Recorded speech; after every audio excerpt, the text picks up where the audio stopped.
Drapeaux de partis politiques, banderoles arborées, principales artères de la ville prises d'assaut, l'ambiance était de grand jour ce vendredi 23 juin 2023 à Kananga, dans le Kasaï central.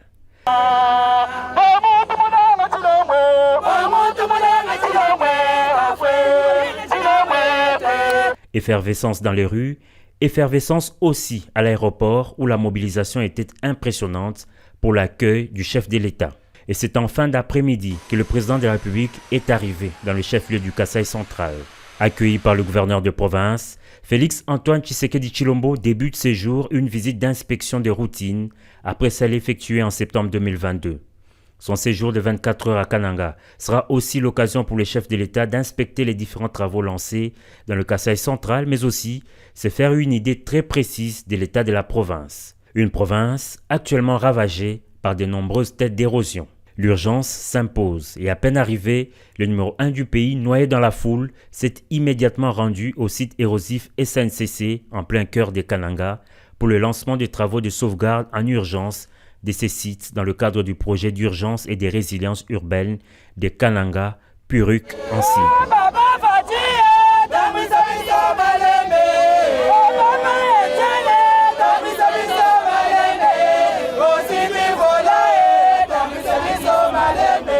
Ici, les têtes d'érosion menacent la voie ferrée, mais aussi la route nationale numéro 1.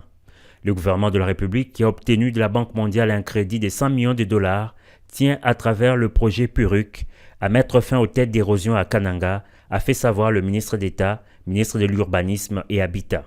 Et de façon succincte, le directeur provincial de l'Office de voirie et drainage OVD a présenté les activités qui seront réalisées dans le cadre de ce projet d'urgence. Ces travaux en soi constituera à la construction de collecteurs, la stabilisation des talus, ainsi qu'à la plantation des espèces végétales.